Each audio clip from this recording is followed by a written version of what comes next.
Commander Zethkar pressed his six-fingered hand against the cool metal of the observation deck's railing, his compound eyes tracking the human vessel as it approached the Galactic Coalition staging area. The ship was ugly by any civilized standard. Where Zethkar's people, the Vorthak, crafted vessels that resembled flowing water given form, and the ethereal luminary built ships that sang through space like crystalline symphonies, this human craft looked like someone had taken a rectangular block of industrial metal and simply bolted weapons to every available surface. The designation on its hull read UES Defiance, and Zethkar found the name oddly fitting. Everything about the vessel seemed to defy conventional wisdom. Its armor was thick and crude rather than elegant and energy-dispersing. Its weapons were kinetic rather than particle-based. Even its approach vector violated standard docking protocols, coming in at an aggressive angle that spoke of either inexperience or deliberate intimidation. "Commander," came the melodic voice of his aide, Sub-Commander Lythera, her voice carrying the harmonic undertones that made Vorthak speech so pleasant to most species' ears. "The human delegation requests permission to board for the mission briefing." Zethkar's mandibles clicked together in what humans might recognize as a sigh. 3 months ago, when the Coalition had first received humanity's application for membership, the debate had raged for weeks. Humans were young, barely having achieved faster-than-light travel 50 years prior. Their technology was primitive, their diplomatic corps non-existent, and their military tactics unconventional. But they had something that impressed even the most skeptical Coalition members: results. In their brief time among the stars, humans had already resolved 3 separate conflicts through what their reports diplomatically termed direct intervention. What the reports didn't mention was that each intervention had involved humanity taking on opponents with superior technology and winning through methods that defied all conventional military doctrine. "Grant them permission," Zethkar said, his voice carrying the weight of centuries. "And, Lythera? Have security standing by. Not because I fear they'll cause trouble, but because I suspect trouble has a way of following them." 20 minutes later, Zethkar stood in the main briefing chamber alongside representatives from 7 other Coalition species. The room itself was a marvel of diplomatic architecture, designed to accommodate the varied physiologies of the galaxy's civilized races. The atmospheric processors maintained separate environmental zones, allowing the methane-breathing Gextai to coexist comfortably with the high-pressure adapted Storn. Gravity fields were carefully calibrated, and the chamber's acoustics were tuned to handle everything from the subsonic communications of the massive Kethmori to the ultrasonic chittering of the insectoid Nixquan. The human delegation entered without fanfare. Zethkar had expected a small group, perhaps 3 or 4 individuals as was standard for most species. Instead, 12 humans filed into the chamber, their movements precise and coordinated in a way that spoke of military training. They wore simple uniforms of dark blue with minimal ornamentation, and each carried themselves with a quiet confidence that seemed almost out of place given their species' recent arrival on the galactic stage. The leader stepped forward, a female with graying hair and scars that spoke of personal combat experience. Most Coalition species had moved beyond physical violence millennia ago, settling disputes through complex diplomatic rituals or, when necessary, automated warfare conducted by artificial intelligences. The idea of leaders who had personally fought in battles was almost quaint. "I'm Admiral Sarah Chen," she said, her voice carrying clearly through the chamber's translation systems. "Thank you for including humanity in this operation." Zethkar noted that she didn't thank them for the opportunity or honor, as was customary. She simply thanked them for inclusion, as if humanity's participation was not a privilege granted but a resource offered. The briefing commenced with High Coordinator Velfun of the Luminari taking point. His species was among the eldest in the galaxy, their civilization spanning nearly 1 million years. When they spoke of military matters, others listened. "The situation at Kepler 442b has deteriorated beyond our initial projections," Velfun began, his crystalline body refracting the chamber's light into prismatic patterns. "The Devourers have established a beachhead on the planet's northern continent. Our xenobiology teams estimate the infestation has reached critical mass." Zethkar watched the humans carefully as holographic displays filled the chamber, showing the contested planet in brutal detail. The Devourers were the galaxy's nightmare made manifest, a species that existed solely to consume and replicate. They had no technology, no culture, no communication beyond the chemical signals that coordinated their endless hunger. They simply ate everything in their path and used the consumed biomass to spawn more of themselves. Most coalition species reacted to images of devourer swarms with visible discomfort.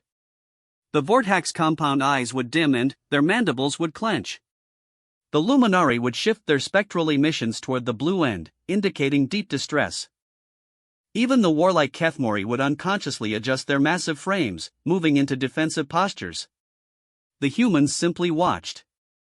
Their faces remained impassive, their body language unchanged. Admiral Chen made notes on a simple paper pad, occasionally asking technical questions about devourer reproduction rates or environmental adaptation capabilities. It was as if she were reviewing supply manifests rather than witnessing footage of entire ecosystems being devoured alive. Current coalition doctrine calls for orbital bombardment followed by atmospheric burning, Velthun continued. The process will render the planet uninhabitable for approximately 3,000 years, but it will ensure complete eradication of the devourer biomass. What about the indigenous population? Admiral Chen asked. Zethkar's attention sharpened. The question seemed obvious, but he realized no one else had thought to ask it. The Kepler system's fourth planet hosted a pre-industrial civilization of roughly 2 billion individuals. By coalition standards, they were not yet considered truly sapient, lacking faster-than-light communication and space travel. Their loss was regrettable but acceptable given the alternative of allowing the devourer infestation to spread. Evacuation is not feasible given the timeframe, Velthun replied with the matter-of-fact tone of someone stating an obvious truth. The indigenous species lacks space travel capability, and we simply don't have the transport capacity to relocate 2 billion individuals before the devourers achieve full planetary saturation. Admiral Chen nodded slowly, and Zethkar saw something shift in her expression. It was subtle, barely perceptible even to his enhanced vision, but something changed in the human's posture. She sat up straighter, her hands moved from her lap to the table, and her breathing became slightly more shallow. What if we didn't use orbital bombardment? She asked. The question hung in the air like a physical presence. Zethkar felt his mandibles click involuntarily, and, around the chamber, he could sense similar reactions from the other coalition representatives. The suggestion was so far outside established doctrine that it bordered on madness. Admiral Chen, Velthun said carefully, his crystalline voice taking on harmonics of confusion, I'm not certain you understand the nature of a devourer infestation. Once they achieve critical mass, conventional ground forces are ineffective. They simply consume any biological material sent against them and use it to increase their numbers. Energy weapons have limited effect against their distributed nervous systems, and they adapt to most chemical weapons within hours. I understand, Admiral Chen said. But what if we didn't use conventional ground forces? The chamber fell silent. Zethkar found himself leaning forward despite himself, curious to hear what the human had in mind. In his 8 centuries of military service, he had developed a healthy respect for unconventional thinking. Some of his greatest victories had come from abandoning standard tactics and approaching problems from unexpected angles. What did you have in mind? He asked, his voice carrying clearly through the translation systems. Admiral Chen stood and moved to the holographic display, her hands manipulating the controls with surprising familiarity. The image shifted, zooming in on the northern continent where the devourer infestation was centered. Red indicators marked confirmed swarms, while orange zones showed areas of suspected contamination. The devourers have one significant weakness, she said, highlighting a series of geographical features on the display. They require biomass to expand, and they prefer the path of least resistance. Look at their expansion pattern. Zethkar studied the display, his compound eyes automatically tracking the mathematical progression of the infestation. The devourers had indeed followed predictable patterns, spreading through river valleys and coastal plains while largely avoiding mountainous regions and desert areas. They're following the population centers, Subcommander Lythara observed. Exactly, Admiral Chen said. Which means they're also following the infrastructure. Roads, rivers, power lines, communication networks. The indigenous population built their civilization along these same routes because they represent the most efficient paths across the continent. Your point? Velthon asked, though Zethkar could detect a note of genuine curiosity in the Luminari's harmonic patterns. Admiral Chen manipulated the display again, overlaying topographical data with infrastructure maps. We cut the roads. All of them. We destroy every bridge, collapse every tunnel, crater every highway. We turn their primary advantage into a liability. The concept was so simple it was brilliant. Zethkar found himself running tactical calculations in his head, considering the logistics of such an operation. It would require precise coordination, extensive demolition expertise, and perfect timing. More importantly, it would require someone to stay on the planet's surface to execute the operation while the Devourers were actively expanding. The resource commitment would be enormous, pointed out Warmaster Gorthax of the Kethmori, his massive frame shifting as he spoke. And the risk to ground personnel would be extreme. Not ground personnel, Admiral Chen said quietly. Just my people. The implications of that statement hit Zethkar like a physical blow. The human was volunteering her species to undertake a ground operation on a planet actively being consumed by the galaxy's most feared predator. She wasn't asking for coalition support or backup. She was offering to handle the entire operation themselves, risking human lives to save a species they had never met on a world they had never seen. Admiral, Zethkar said carefully, I'm not certain your people understand what you're volunteering for. Devourer combat is not like conventional warfare. They don't take prisoners, they don't retreat, and they don't negotiate. They will attempt to consume any biological material they encounter. Admiral Chen turned to look directly at him, and, for the first time, Zethkar saw something in her eyes that made his exoskeleton tingle with an emotion he couldn't quite identify. It wasn't fear or determination or even courage. It was something else, something he had never seen in 8 centuries of military service. Commander, she said, my people have been fighting things that want to consume us since we lived in caves. We're very good at it. The briefing continued for another 2 hours, with detailed discussions of orbital support, supply lines, and extraction protocols. But Zethkar found his attention repeatedly drawn back to that moment, to the look in Admiral Chen's eyes when she had made her offer. As the session concluded and the various delegations began to file out, Zethkar approached the human admiral. His species was tall by most galactic standards, standing nearly 3 meters in height, but Admiral Chen looked up at him without the reflexive intimidation response he was accustomed to seeing in other species. Admiral, he said, may I ask you something? Of course. Why? The question came out more bluntly than he had intended, but Admiral Chen seemed to understand. Why are we volunteering for this mission? Yes. Your species has no obligation to these people. You've never met them, never traded with them, never even been to their system before today. By any rational calculation, the risk-to-reward ratio is completely unacceptable. Admiral Chen was quiet for a moment, her expression thoughtful. When she finally spoke, her voice carried a weight that reminded Zethkar of his own words when speaking of battles fought long ago. Commander, do you know what humans call a no-win scenario? Zethkar's mandibles clicked in confusion. I'm not familiar with the term. A situation where all the available options lead to unacceptable outcomes. Where conventional wisdom says you can't win, so you shouldn't try. She paused, looking out through the chamber's transparent aluminum windows at the fleet gathering outside. We call it Tuesday. Something cold and unfamiliar crawled up Zethkar's spine as he watched the human walk away. For the first time in his long military career, he found himself wondering if the coalition truly understood what they had invited to join them. 3 days later, as he watched the human fleet break orbit and head toward the Kepler system, that cold feeling had settled into something approaching dread. Not fear of the humans themselves, but fear of what their presence might mean for the galaxy's understanding of warfare, sacrifice, and the price of civilization. The Devourers were about to encounter something they had never faced before in their million-year reign of terror, a species that considered impossible odds to be merely another tactical consideration. Zethkar had seen many things in his centuries of service, but he had never seen anything that defied the fundamental laws of survival itself. As the human ships disappeared into hyperspace, he couldn't shake the feeling that he was about to witness something that would change his understanding of what it meant to be alive in a hostile universe. The journey to the Kepler system took 6 days through hyperspace, and Zethkar spent every moment of it studying human tactical documents and personnel files. What he found defied every assumption he had made about their species.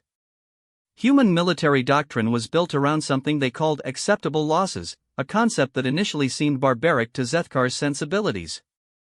The Vorthak had developed warfare into an art form over millennia, focusing on precision strikes and minimal casualty rates.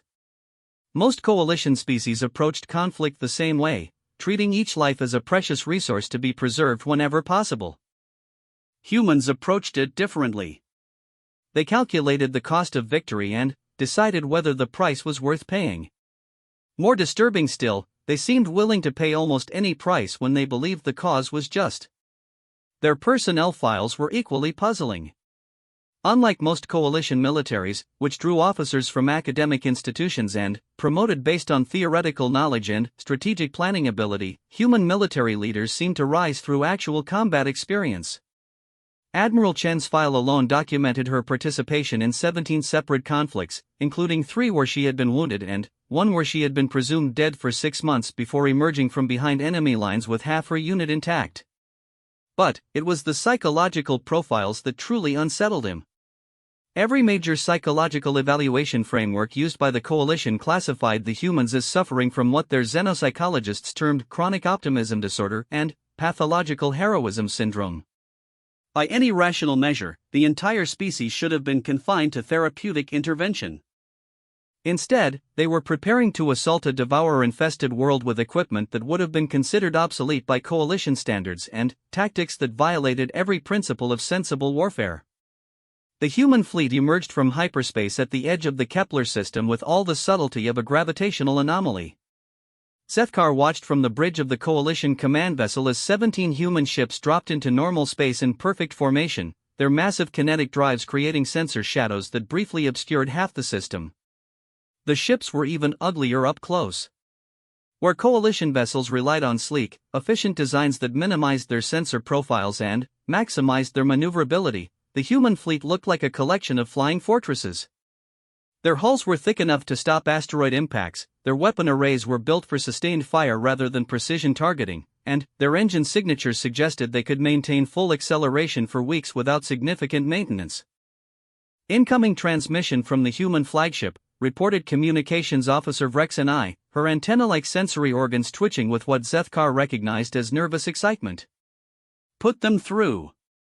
Admiral Chen's face appeared on the main display, and Zethkar noticed immediately that she was wearing different clothing. Gone was the formal uniform from the briefing. Instead, she wore what appeared to be combat armor, dark and functional, with weapon attachments and environmental seals that suggested she intended to personally participate in the surface operation. Coalition Command, this is Admiral Chen aboard the UES Defiance. We're beginning our approach to Kepler 442b. We'll commence Operation Roadblock in 14 hours. Zethkar activated his own communication channel. Admiral, our long-range sensors show significant devourer activity across the northern continent. Are you certain you want to proceed with the surface mission? Admiral Chen's expression didn't change, but something shifted in her posture. Commander Zethkar, I appreciate the concern, but my people didn't come this far to turn around because the job got harder. The transmission ended before Zethkar could respond, and he found himself staring at the tactical display as the human fleet began its approach to the embattled planet. Their formation was unlike anything in coalition doctrine, with the largest ships taking point positions and the smaller vessels tucked in close behind them. It looked less like a military deployment and more like a migration of some sort of space-dwelling herd animals. Commander, Subcommander Lythara said quietly, perhaps we should maintain a safe distance during the operation. Our medical and technical personnel could provide support from orbit. Zethkar considered the suggestion. It was sensible, logical, and completely in line with coalition protocol for dealing with devourer infestations. It was also, he realized, exactly the kind of thinking that had led to the current doctrine of simply sterilizing infected worlds rather than attempting to save them. No, he said, surprising himself with the firmness of his decision. We're going in with them. The protest that erupted from his bridge crew was immediate and multilingual. The Vorthak officers clicked their mandibles in agitation, the Luminari representatives' crystalline form shifted toward the red spectrum of distress, and even the normally impassive Dex TIE officer released a puff of methane that his translator interpreted as profound disagreement. Sir, Lythara said carefully, Coalition protocol strictly prohibits close engagement with devourer swarms. Our vessels are not equipped for biological containment, and our crews lack the necessary immunological preparations. Then, we'll maintain orbital distance, Zethkar replied. But, we're going to watch this operation. If nothing else, we need to document what happens when humans encounter devourers. The data could be valuable for future operations. What he didn't say was that he had to see this for himself. 8 centuries of military experience had taught him to recognize pivotal moments, and something in his ancient instincts told him that what was about to happen on Kepler 442b would change everything. The approach to the planet took 12 hours, with the human fleet maintaining perfect formation despite the gravitational stresses and stellar radiation that should have forced them to adjust their positions multiple times. Zethkar found himself grudgingly impressed by their navigational precision, even as he questioned their tactical decisions. As they entered the planet's orbital space, long-range sensors began painting a detailed picture of the surface situation. The devourer infestation was worse than the initial reports had suggested. What had started as isolated swarms along the northern coast had spread inland, following river systems and transportation networks exactly as Admiral Chen had predicted. The red zones on the tactical display now covered nearly 30% of the northern continent, with orange warning areas extending far beyond that. More troubling was the rate of expansion. The swarms were moving faster than any previous devourer infestation on record, suggesting they had encountered rich biomass deposits or had somehow optimized their consumption efficiency. Admiral Chen, Zethkar transmitted as the fleet's achieved stable orbit, our updated sensor readings show the situation has deteriorated significantly since the mission briefing. The infestation rate is approximately 300% higher than projected. Are you certain you want to proceed? The response came not from Admiral Chen but from one of the other human ships, a smaller vessel whose identification transponder listed it as the UES Stubborn. The voice was younger, male, with an accent that the translation system couldn't quite place. Coalition Command, this is Colonel Marcus Webb aboard the Stubborn. The Admiral asked me to let you know that we've seen the updated projections. We're still go for Operation Roadblock. Zethkar's mandibles clicked involuntarily. Colonel, the devourer swarms are moving at unprecedented speed. Your window for the infrastructure destruction mission may be significantly shorter than planned. Copy that, Coalition Command. We'll work faster. The casual confidence in the human's voice was almost insulting.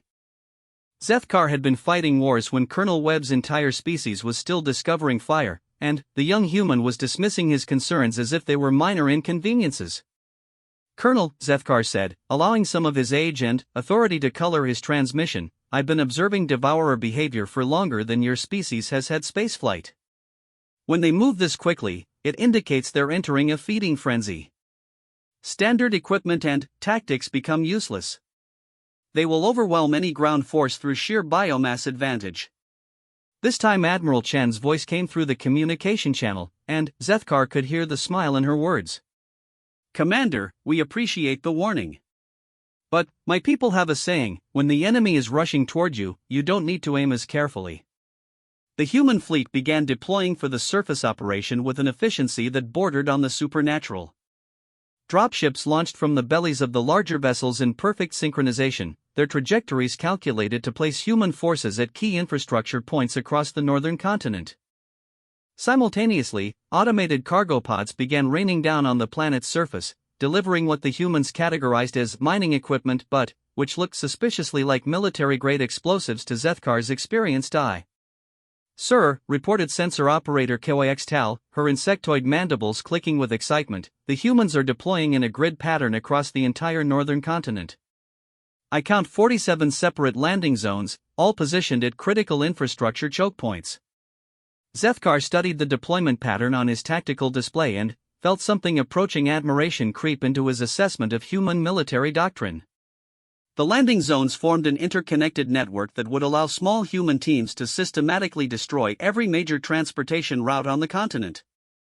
If they could execute the plan successfully, they would effectively trap the devourer swarms in isolated pockets, preventing the coordinated expansion that made the creatures so dangerous.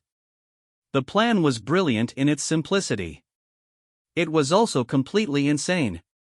Estimated time to mission completion, he asked.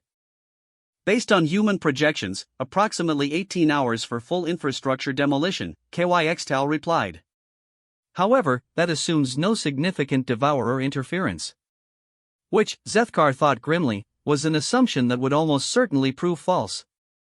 Devourers might lack technological sophistication, but they possessed a distributed intelligence that allowed them to respond to threats with surprising coordination. The moment the first human demolition team went active, every swarm on the continent would begin converging on their positions. The first human teams reached the surface 6 hours later, and Zethkar watched through long-range sensors as they began their work. The efficiency was remarkable. Human demolition teams moved through target infrastructure like precision instruments, placing charges with mathematical accuracy and timing their detonations to create cascading failures that brought down entire transportation networks. The first bridge collapsed right on schedule, sending a span of reinforced concrete and steel tumbling into the gorge below. Within minutes, secondary explosions echoed across the continent as human teams systematically severed the arteries that connected the northern population centers. For the first 4 hours, everything went exactly according to plan. Zethkar began to wonder if he had overestimated the devourer threat. Perhaps the humans had correctly calculated that they could complete their mission before the swarms could effectively respond. Then, the sensor alarms began screaming. Contact! KYXTAL's voice cracked across the bridge. Massive devourer movement across all tracked swarms. They're converging on human positions. Zethkar's primary eyes focused on the tactical display while his secondary eyes tracked the incoming data streams. What he saw defied his understanding of devourer behavior. The swarms weren't moving randomly or following their usual feeding patterns. They were coordinating their advance, moving with purpose and intelligence that suggested something far more sophisticated than their previous encounters had indicated. How fast are they moving? He asked, though part of him already dreaded the answer. Sustained speed of approximately 60 km per hour across varied terrain, KYXTAL reported, her voice tight with disbelief. Sir, that's faster than our projections suggested was physically possible for creatures of their size. Zethkar's mandibles clicked as he processed the implications. At that speed, the devourers would reach the first human teams in less than 2 hours. Even if the humans abandoned their mission immediately and called for extraction, half their forces would be overrun before they could reach their dropships. Open a channel to Admiral Chen, he ordered. Coalition Command to Admiral Chen, urgent tactical update. Devourer swarms are moving at unprecedented speed toward all human positions. Recommend immediate mission abort and extraction. The response came not from Admiral Chen but from one of the ground teams, their transmission crackling with atmospheric interference and what sounded like distant explosions. Coalition Command, this is Major Sarah Okafor, 3rd Demolition Team. We copy your update on the Devourer approach. Message for Admiral Chen, we're not leaving until the job is done.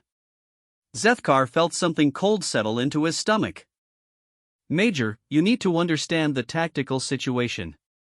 The swarms will reach your position in approximately 90 minutes. You cannot complete your mission objectives in that time frame. Copy that, Coalition Command. We'll work faster. The transmission ended, and Zethkar found himself staring at the tactical display in growing horror. The human teams weren't retreating or even slowing down. If anything, they seemed to be accelerating their demolition work, racing to complete their objectives before the devourers could stop them. It was a mathematical impossibility. Even if they worked with perfect efficiency, the swarms would reach them before they could finish. The humans had to know this. Their sensors were as good as the coalition's, their tactical computers just as capable of calculating arrival times and mission completion estimates. They knew they couldn't win, and they were doing it anyway.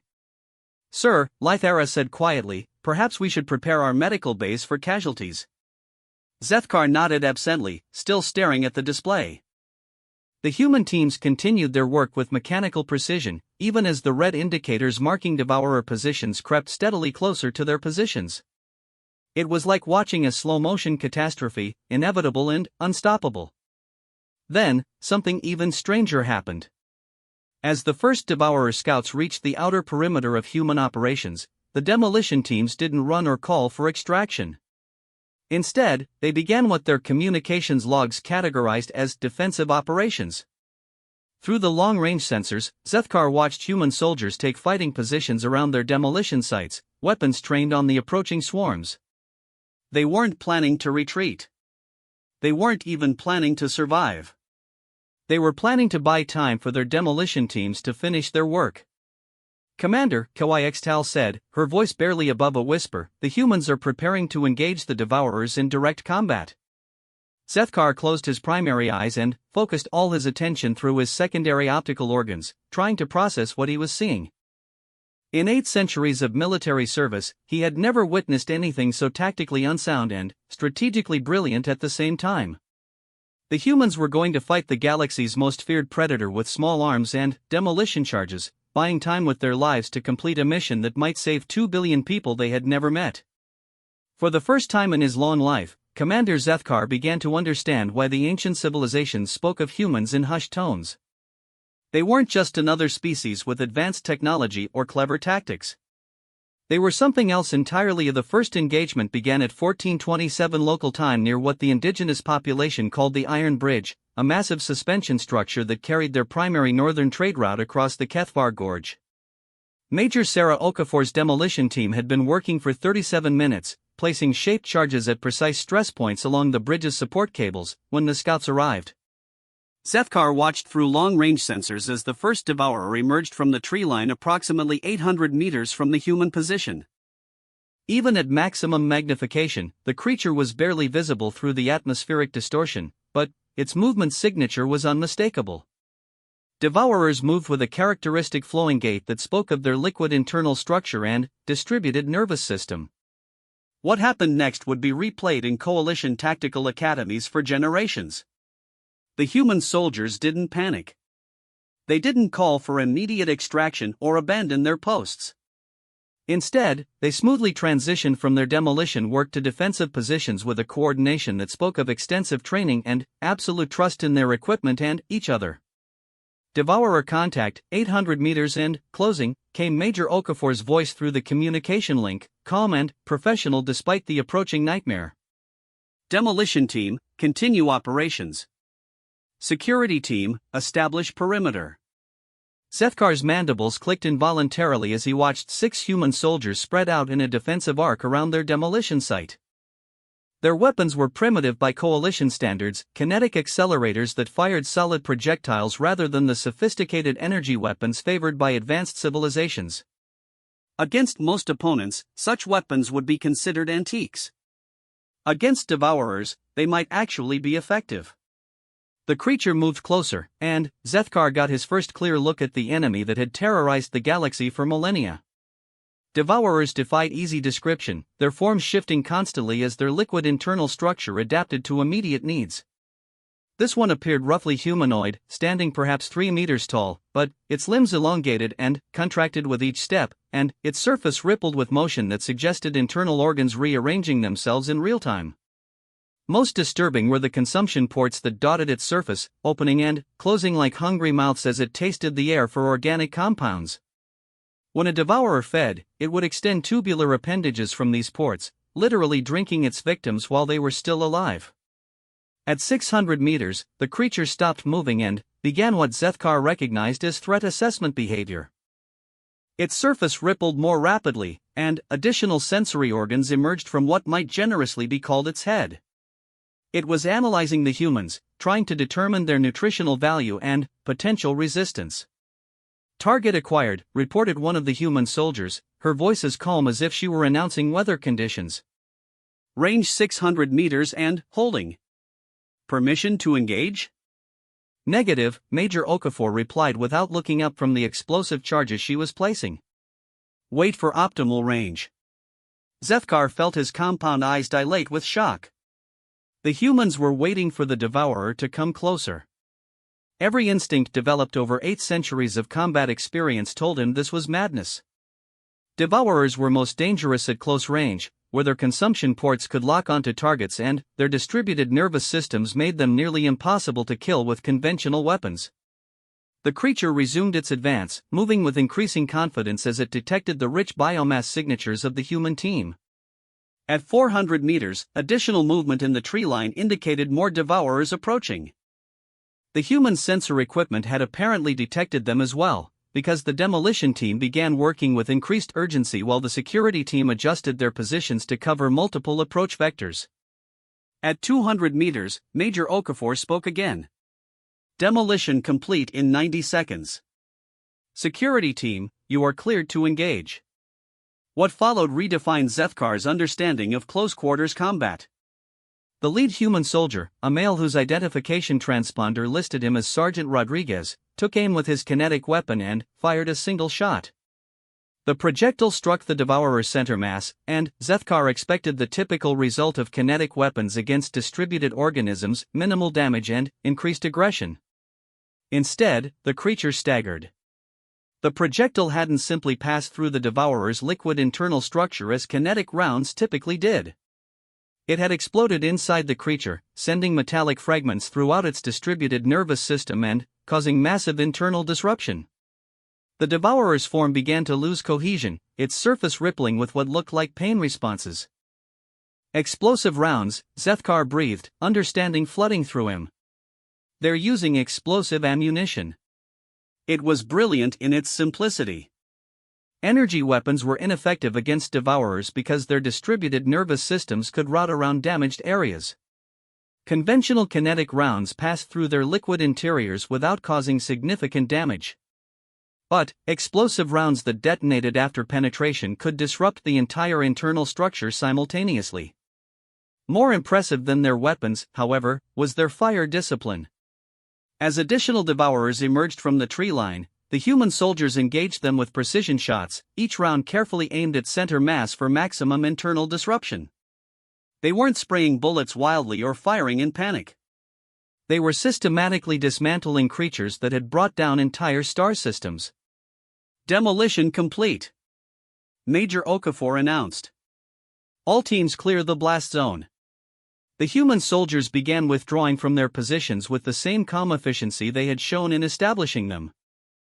Even as more devourers poured from the tree line, Zethkar counted at least 12 distinct contacts. The humans maintained their formation and continued their controlled retreat. At precisely the calculated moment, Major Okafor triggered the demolition charges.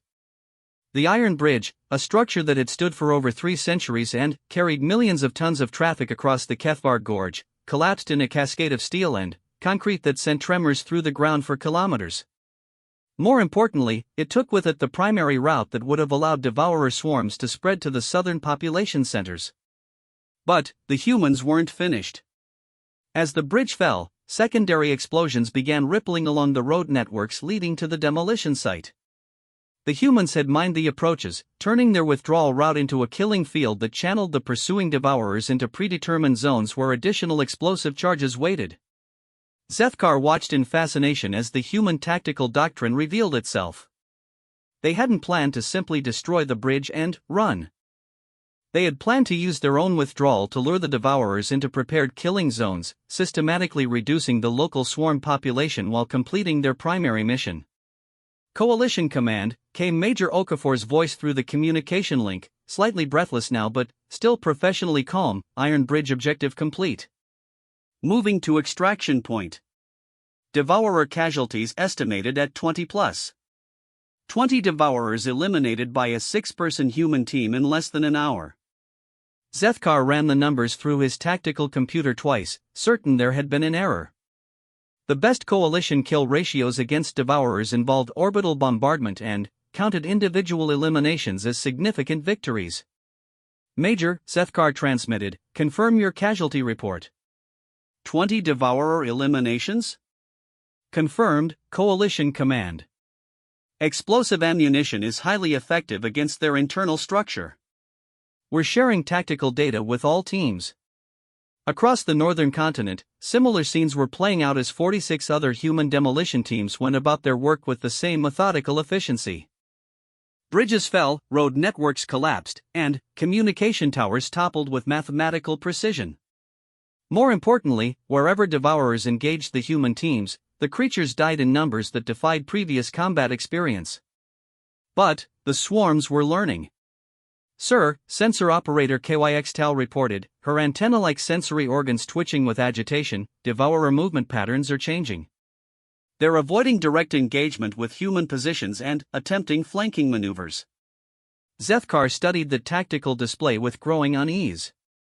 The devourer's distributed intelligence was adapting to human tactics faster than any previous encounters had suggested possible. Instead of rushing directly toward the demolition sites, the swarms were beginning to coordinate their movements, attempting to surround human positions and overwhelm them through coordinated attacks. "How are the human teams responding?" he asked. "They're adapting as well," KYXTAL replied, her voice carrying a note of uncertainty. "They appear to be implementing something they called mobile defense protocols." On his screen, Zethkar watched as human teams began abandoning their prepared defensive positions and transitioning to constant movement. Instead of waiting for the devourers to reach them, they were moving aggressively toward the swarms, engaging them at maximum weapon range and, then, withdrawing before the creatures could coordinate responses. It was the exact opposite of every tactical doctrine the Coalition had developed for devourer encounters. Standard protocol called for fixed defensive positions, overlapping fields of fire, and systematic withdrawal only when positions became untenable. The humans were doing everything wrong, and it was working. "Coalition Command, this is Colonel Webb aboard the Stubborn," came a transmission from the human command ship. "We're tracking increased devourer coordination across all engagement zones. Request permission to implement Phase 2 of Operation Roadblock." Zethkar's mandibles clicked with surprise. There was a Phase 2? The mission briefing had focused entirely on infrastructure destruction. What else did the humans have planned? "Colonel, what does Phase 2 entail?" he asked. "Devourer elimination, sir. We're going hunting." The casual confidence in Colonel Webb's voice sent that familiar cold sensation creeping up Zethkar's spine again. The humans had just completed an impossible infrastructure demolition mission while simultaneously engaging devourers in direct combat. Now they wanted to actively hunt the creatures. "Colonel," Zethkar said carefully, "devourers are most dangerous when actively pursued. Their defensive responses become more aggressive, and they have a tendency to call additional swarms for support." "Copy that, Coalition Command. We're counting on it." Before Zethkar could ask for clarification, new contacts began appearing on his tactical display. Additional human ships were launching from the fleet, smaller vessels that had been concealed within the cargo bays of the larger craft. These ships were different from the demolition team transports, sleeker, faster, and heavily armed. "Hunter-killer teams deploying," Colonel Webb reported. "Beginning systematic swarm elimination operations." Zethkar watched in growing amazement as the new human ships began stalking individual devourer swarms across the northern continent. Their tactics were unlike anything in Coalition doctrine. Instead of engaging from orbit with energy weapons, they were dropping directly into the swarms and fighting at point-blank range with what appeared to be modified mining equipment and industrial machinery. "They're using flamethrowers," Sub-Commander Lythera observed, her harmonic patterns indicating deep confusion. "And some sort of industrial acid dispensers." Through the sensor feeds, Zethkar could see human soldiers emerging from their landing craft wearing full environmental suits and carrying weapons that looked like they had been stolen from a mining operation. Flamethrowers capable of projecting chemical fires across hundreds of meters, acid sprayers that could dissolve organic matter in seconds, and what appeared to be industrial chainsaws modified for combat use. It was crude, primitive, and absolutely terrifying in its effectiveness. Devourers might be able to adapt to energy weapons and conventional kinetics, but they had no defense against being burned alive or dissolved in industrial acid. More importantly, the humans seemed to understand that the best way to fight creatures with distributed nervous systems was to damage them faster than they could adapt. "Contact with primary swarm at grid reference 77 Alpha," reported one of the hunter teams. "Beginning elimination protocol." What followed was less a battle than a systematic extermination. Human teams moved through the devourer swarms like precision instruments, their weapons designed not just to kill but to completely eradicate any biological material that might regenerate. They burned the creatures to ash, dissolved their remains in acid, and then burned the ground they had died on for good measure. It was the most thorough, methodical, and brutally efficient military operation Zethkar had ever witnessed. It was also completely insane. Coalition Command, came Major Okafor's voice again, now several hours into the operation, all primary infrastructure objectives complete. Devourer population in targeted zones reduced by estimated 80%. Beginning Phase 3. Zethkar felt his compound eyes dilate with shock. There was a Phase 3? Major, he transmitted, what is Phase 3? Search and rescue, sir. We're going to find any surviving indigenous population in the contested zones and get them to safety. For a moment, Zethkar's mind simply refused to process the information. The humans had completed an impossible demolition mission, engaged in direct combat with devourers and, systematically hunted down and eliminated 80% of the local swarm population, and now they wanted to conduct search and rescue operations in areas that were still actively contested by the remaining creatures. Major, he said, his voice carrying 8 centuries of military authority, search and rescue in active devourer zones is beyond dangerous. It's suicidal. The risk to your personnel is completely unacceptable. Major Okafor's response carried a note of something that might have been amusement. Coalition Command, with respect, my people didn't come all this way to save most of the indigenous population. We came to save all of them. As Zethkar watched human rescue teams deploy into zones that Coalition doctrine would have classified as completely hostile, he began to understand that his initial assessment of human tactical doctrine had been fundamentally flawed. They weren't violating the principles of sensible warfare. They were operating according to principles that sensible warfare had never contemplated. The humans didn't fight to survive. They fought to win. And they were willing to pay any price, take any risk, and face any horror to achieve victory. For the first time in 8 centuries, Commander Zethkar began to fear what he was witnessing. The search and rescue phase of Operation Roadblock began 18 hours into the mission, and Zethkar quickly realized he had underestimated both the scope of human ambition and the depth of their preparation. What he had initially assumed was a hastily planned addition to their infrastructure destruction mission was, in fact, the entire point of the operation. Coalition Command, came the voice of Captain Lisa Chen, Admiral Chen's daughter. Zethkar realized with some surprise. Search and Rescue Team Alpha deploying to grid coordinates 1215 Gamma. Intelligence indicates approximately 3,000 indigenous civilians trapped in the Kethvar Valley settlement. The location made Zethkar's mandibles click with alarm. The Kethvar Valley was directly in the path of the largest remaining devourer swarm, a mass of creatures estimated at over 200 individuals. The settlement Captain Chen's team was planning to reach was completely surrounded, with no viable extraction routes and no possibility of reinforcement. Captain Chen, Zethkar transmitted, our tactical analysis shows the Kethvar Valley position is untenable.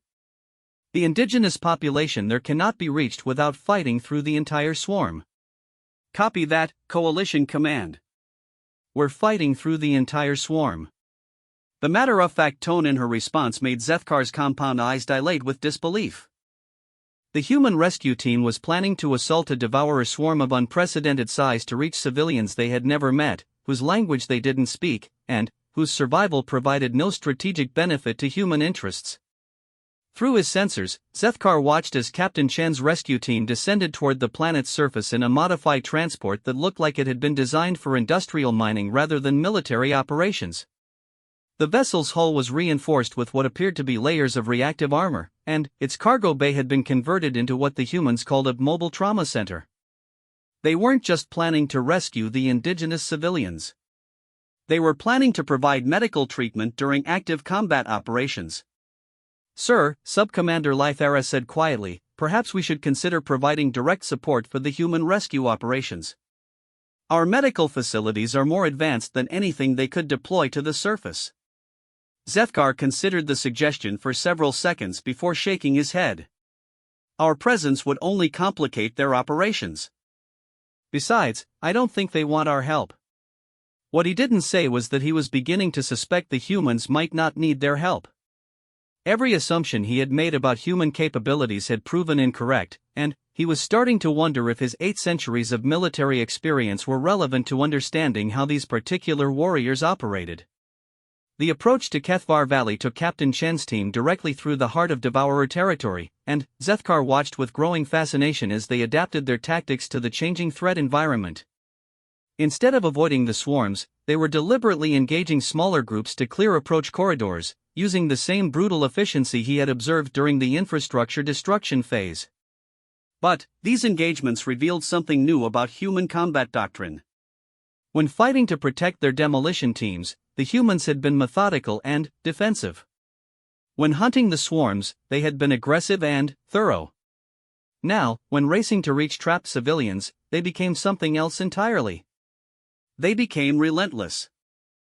Contact with forward swarm elements, Captain Chen reported as her transport approached the valley entrance. Estimated 40 Devourers blocking the primary approach route. Beginning corridor clearance. What followed redefined Zethkar's understanding of tactical aggression. The human rescue team didn't attempt to bypass the Devourers or engage them from a safe distance. Instead, they flew directly into the swarm and began fighting at ranges so close that their weapons' muzzle flashes were visible against the creature's surfaces. The transport's modified hull proved its worth as Devourer consumption tubes struck the reactive armor and triggered explosive charges that severed the appendages before they could penetrate the ship's interior.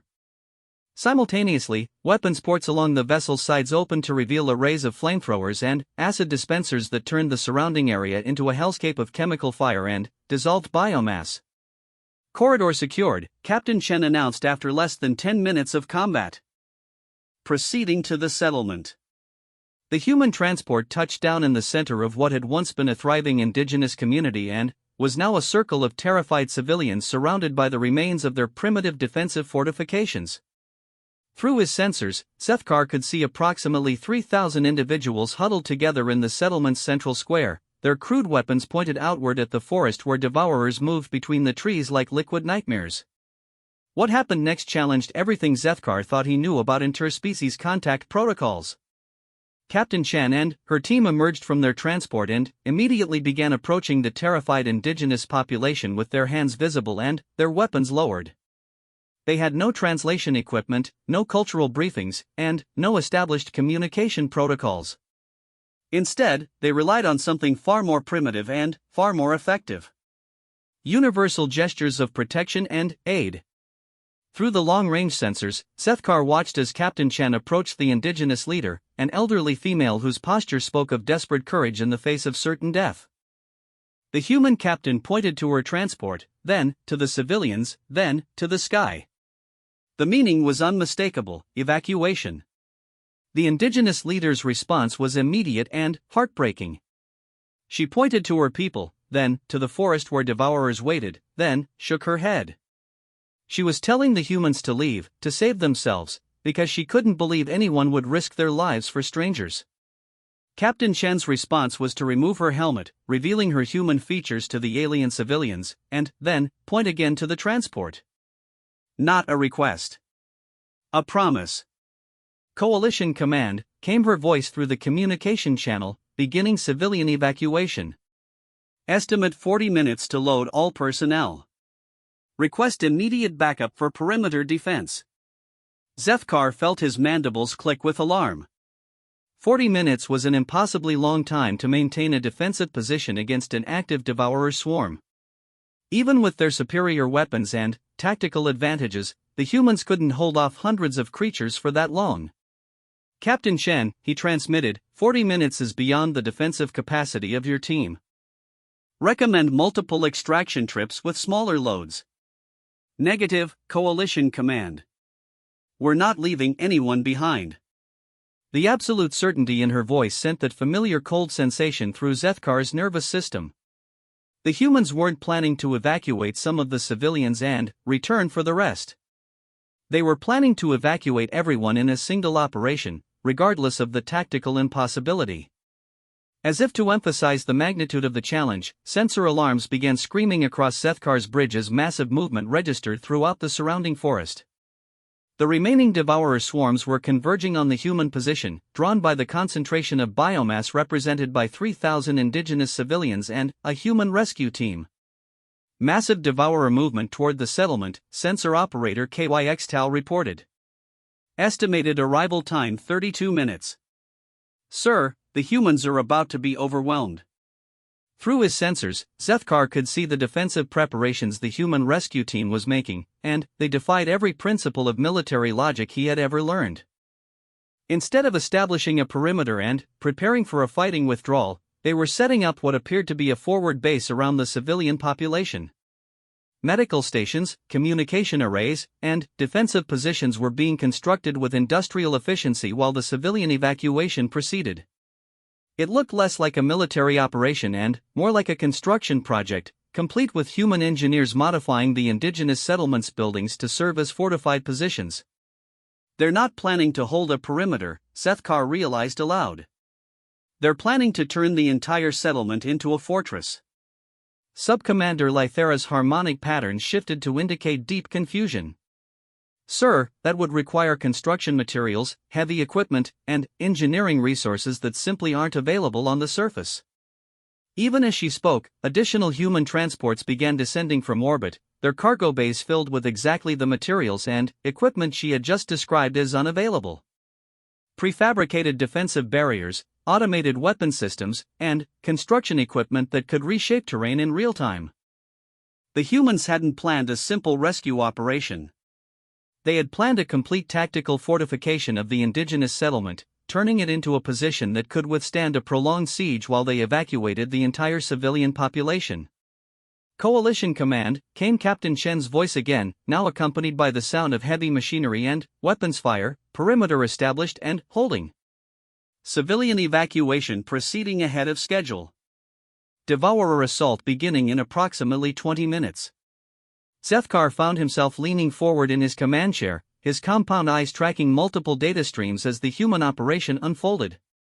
The tactical display showed human engineering teams reshaping the settlement's geography in real time, creating interlocking fields of fire and channeling potential devourer approach routes into predetermined killing zones. More impressive was the way they were integrating the indigenous population into their defensive preparations. Instead of treating the civilians as helpless refugees, the humans were identifying individuals with useful skills and incorporating them into the operation. Indigenous hunters became forward observers, their knowledge of local terrain proving invaluable for predicting devourer movement. Local craftsmen assisted with defensive construction, their understanding of the settlement's layout allowing for more efficient fortification. Sir, KYXTAL reported, the human rescue operation is working. They're evacuating civilians at a rate 50% faster than their projections, and their defensive preparations are significantly more extensive than initial scans indicated. It was working. Against every principle of military logic, tactical doctrine, and rational assessment, the human operation was succeeding. They were evacuating 3,000 civilians while simultaneously fighting off the galaxy's most feared predator and constructing fortifications that would have challenged dedicated engineering battalions. Then, the main devourer assault began, and Zethkar learned why humans had a reputation that spanned the galaxy. The swarm hit the fortified settlement like a living tsunami, hundreds of creatures flowing through the forest in a coordinated wave that should have overwhelmed any defensive position. Devourer assault tactics relied on mass and momentum, using their numerical superiority to simply overrun enemy positions through sheer biomass advantage. The humans had prepared for exactly this scenario. The first wave of creatures struck the outer defensive barriers and encountered something no devourer swarm had ever faced before: layered defensive systems designed specifically to counter their preferred assault patterns. Automated weapon systems tracked individual creatures and engaged them with explosive ammunition, while flamethrower arrays created interlocking zones of chemical fire that prevented the swarm from maintaining coherent movement. But the most devastating element of the human defense was their use of what they called bait and switch tactics. Instead of simply trying to keep the devourers out, they were selectively allowing small groups of creatures into the settlement and, then, trapping them in prepared killing zones where the concentrated firepower of the entire human team could eliminate them systematically. Incredible, Sub-Commander Lythera whispered, her harmonic patterns indicating awe. They're not just defending against the swarm. They're harvesting it. Zethkar watched in fascination as human tactics evolved in real time to counter each new devourer assault pattern. When the creatures attempted to overwhelm specific defensive positions through mass attack, the humans would withdraw from those positions and channel the swarm into prepared explosive traps. When individual devourers tried to infiltrate through stealth approaches, indigenous observers would guide human hunter teams to intercept them before they could reach the civilians. Most impressive was the way Captain Chen coordinated the entire operation while simultaneously directing the civilian evacuation. Her voice remained calm and professional throughout the assault, issuing tactical orders and evacuation updates with the same matter-of-fact tone she had used during the initial approach. Perimeter holding at all points, she reported as the battle entered its second hour. Civilian evacuation at 80% completion.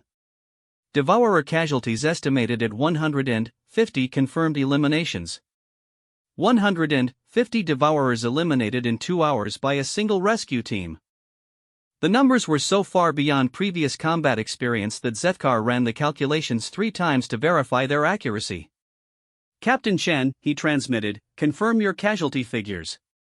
150 devourer eliminations? Confirmed, Coalition Command. Turns out they really don't like industrial acid and sustained fire. Who knew? The casual humor in her voice while fighting the galaxy's most feared predator epitomized everything Zethkar had learned about human psychology over the past 24 hours. They didn't just refuse to be intimidated by impossible odds. They found them amusing. As the operation entered its final phase, with the last civilians being loaded aboard the evacuation transports, the remaining devourers made one final coordinated assault on the human position. Nearly 100 creatures struck the settlement from multiple directions simultaneously, seeking to overwhelm the defensive systems through sheer volume. The human response was to trigger what they called scorched earth protocols. Every defensive position, every temporary structure, and every piece of equipment that couldn't be immediately evacuated was rigged with explosive charges. As the final transport lifted off with the last indigenous civilians, Captain Chen triggered a series of detonations that turned the entire settlement into a crater filled with fire and dissolving biomass. No devourer survived the final explosion. The settlement was completely destroyed. And 3,000 indigenous civilians were safely aboard human transports, heading for refugee settlements on the southern continent where the swarm had never reached. Coalition Command, Captain Chen's voice crackled through the communication channel as her transport cleared the blast zone. Search and Rescue Alpha mission complete. All indigenous personnel successfully evacuated. Returning to fleet for debriefing. Zethkar found himself staring at the tactical display in stunned silence as the sensor readings confirmed what the human captain had reported. Not one indigenous civilian had been lost during the evacuation. The entire rescue operation had succeeded with 0 casualties among the people they had come to save. The cost to the devourers, however, had been catastrophic. Conservative estimates suggested that over 300 creatures had been eliminated during the rescue operation, reducing the total swarm population on the northern continent to less than 10% of its original size. Sir, Sub-Commander Lythera said quietly, should we prepare a full mission analysis for Coalition Command? Zethkar nodded absently, still processing what he had witnessed. Yes. Though I'm not certain our tactical computers will be able to categorize what we just observed. As additional reports filtered in from the other human rescue teams operating across the continent, a pattern emerged that challenged every assumption the Coalition had made about devourer infestations.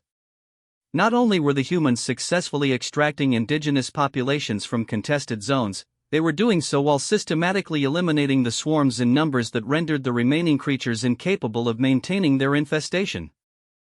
By any rational measure, Operation Roadblock had already succeeded beyond the most optimistic projections. The infrastructure destruction had isolated the devourers in manageable pockets, the hunt and eliminate operations had reduced their numbers to non-threatening levels, and the rescue missions were saving indigenous populations that had been written off as casualties. But Zethkar was beginning to suspect the humans weren't finished. As Captain Chen's transport docked with the human fleet, Admiral Chen's voice came through the communication channel with an announcement that confirmed his suspicions. Coalition Command, this is Admiral Chen. All primary mission objectives completed ahead of schedule. Requesting permission to proceed with Operation Roadblock Phase 4. Phase 4. Zethkar's mandibles clicked as he realized that everything they had witnessed so far had been preliminary to whatever the humans actually planned to accomplish at Kepler 442b. Admiral, he transmitted, dreading the answer but needing to ask, what is Phase 4? Admiral Chen's response carried the tone of someone about to reveal a long-kept secret. Phase 4 is planetary reclamation, Commander. We're going to make sure the Devourers never come back. For the first time in 8 centuries, Commander Zethkar began to understand what it meant to witness the impossible becoming inevitable. Phase 4 of Operation Roadblock began with the deployment of equipment that Zethkar's tactical computers initially classified as terraforming machinery. Massive industrial units descended from the human fleet's cargo holds, their designation codes indicating they were designed for large-scale environmental modification. What confused him was their deployment in areas still technically contested by the remaining Devourer swarms. Admiral Chen, Zethkar transmitted as he watched the industrial units begin their work, are you planning to conduct terraforming operations while Devourers are still active on the planet? Not terraforming, Commander, Admiral Chen replied, her voice carrying a note of something that might have been satisfaction. Sterilization. The word sent a chill through Zethkar's compound nervous system.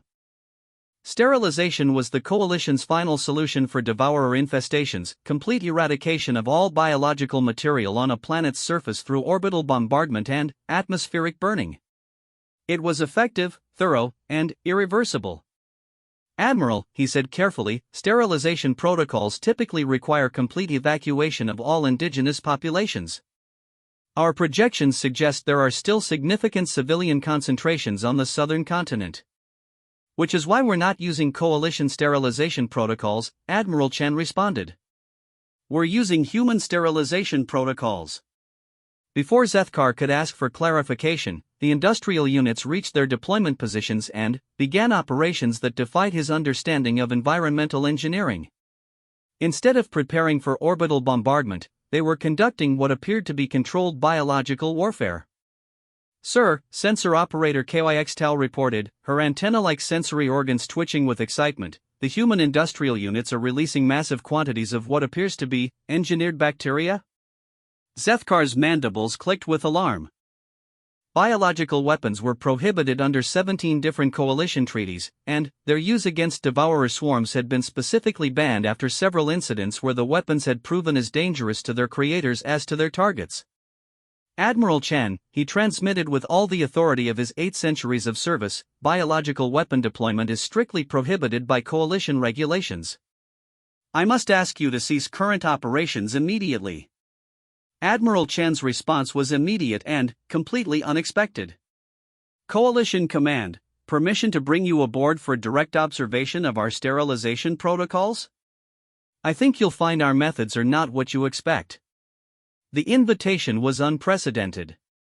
No coalition observer had ever been granted access to active human military operations, and Zethkar's first instinct was to decline the offer. Standard protocol called for maintaining observation distance and documenting operations through long-range sensors. But standard protocol had proven inadequate for understanding human operations, and Zethkar found himself genuinely curious about what Phase 4 actually entailed. Permission granted, Admiral. I'll transport over with a small observation team. 3 hours later, Zethkar stood on the bridge of the UES Defiance, his compound eyes taking in details that long-range sensors couldn't capture. The Human Command Center was a study in controlled chaos, with dozens of personnel coordinating simultaneous operations across multiple continents. What struck him most was the atmosphere of quiet confidence that permeated the entire ship. These weren't people conducting a desperate last-stand operation. They were professionals executing a well-rehearsed plan. Admiral Chen approached him with the same calm demeanor she had shown throughout the operation, though Zethkar noticed she was no longer wearing combat armor. Instead, she wore a simple uniform that reminded him more of a research scientist than a military commander. Commander Zethkar, she said with what humans called a smile, welcome aboard. I think you'll find our sterilization process educational. She led him to the primary tactical display, which showed a real-time view of the planet's surface. The industrial units were visible as small points of activity scattered across the northern continent, each surrounded by expanding circles of what appeared to be biological activity. Admiral, Zethkar said carefully, our sensors are detecting massive bacterial proliferation around your deployment sites. Are you certain this is safe? Completely safe, Admiral Chan replied. Take a closer look at what the bacteria are actually doing. Zethkar focused his primary optical organs on the display and felt his understanding of the operation shift dramatically. The bacterial colonies weren't spreading randomly or attacking indigenous life forms as he had feared. Instead, they were systematically consuming every trace of devourer biomass while leaving all other biological material completely untouched. Targeted biological agent, he breathed, comprehension flooding through him. You've engineered bacteria that only consume devourer tissue. More than that, Admiral Chen said, and Zethkar could hear the pride in her voice. We've engineered bacteria that consume devourer tissue and, then, die when they run out of target material. No environmental contamination, no threat to indigenous life, and no possibility of the agent being used as a weapon against other species. The implications were staggering. Instead of sterilizing the entire planet to eliminate the devourer infestation, the humans had developed a biological agent that would hunt down and eliminate every trace of devourer material while leaving the rest of the planet's ecosystem completely intact. How long did this take to develop? Zethkar asked, his mind racing through the technical challenges such an agent would represent. About 6 months, Admiral Chan replied casually. We started working on it when we received the initial reports about the Kepler system infestation. 6 months. The humans had developed a targeted biological weapon capable of completely eliminating devourer infestations in 6 months, while the Coalition's best xenobiologists had been struggling with the problem for centuries. Admiral, Zethkar said, this technology could revolutionize devourer containment protocols across the galaxy. Have you considered sharing it with Coalition research departments? Admiral Chan's expression shifted slightly, taking on what Zethkar was beginning to recognize as the look humans got when they were about to say something significant. Commander, she said, this isn't our technology. Zethkar's compound eyes dilated with confusion. I don't understand. The bacteria were developed by the indigenous population on the southern continent. They've been fighting small-scale devourer incursions for generations, and they developed biological countermeasures as part of their agricultural defense systems. The revelation hit Zethkar like a physical blow. The indigenous population, the pre-industrial civilization the Coalition had dismissed as not truly sapient, had developed the solution to a problem that had defeated the galaxy's most advanced civilizations.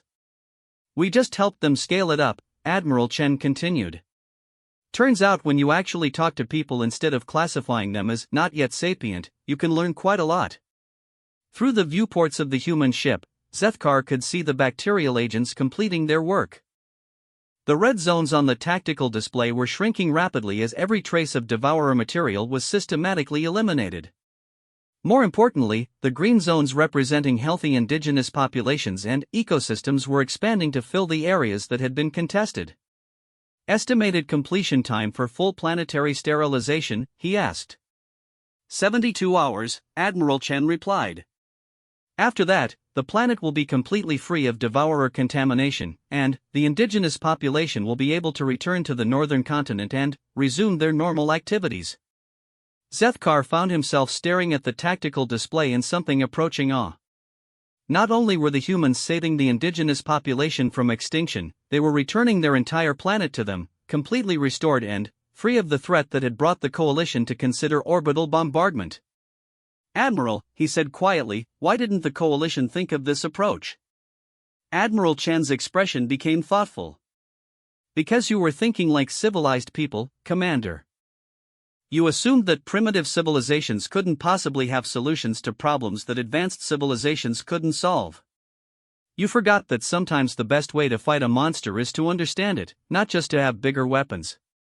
The observation stung because it was accurate. Throughout the operation, Zethkar had watched the humans succeed by abandoning conventional wisdom and approaching each challenge as if it were a completely new problem requiring completely new solutions. There's something else, Admiral Chen continued. Something I think the Coalition needs to understand about humanity's approach to warfare. Zethkar waited for her to continue, sensing that he was about to hear something significant. We don't fight to maintain the status quo, Commander. We fight to make things better than they were before the fight started. This planet won't just be free of devourers. It will have better infrastructure, improved medical facilities for the indigenous population, and early warning systems to detect.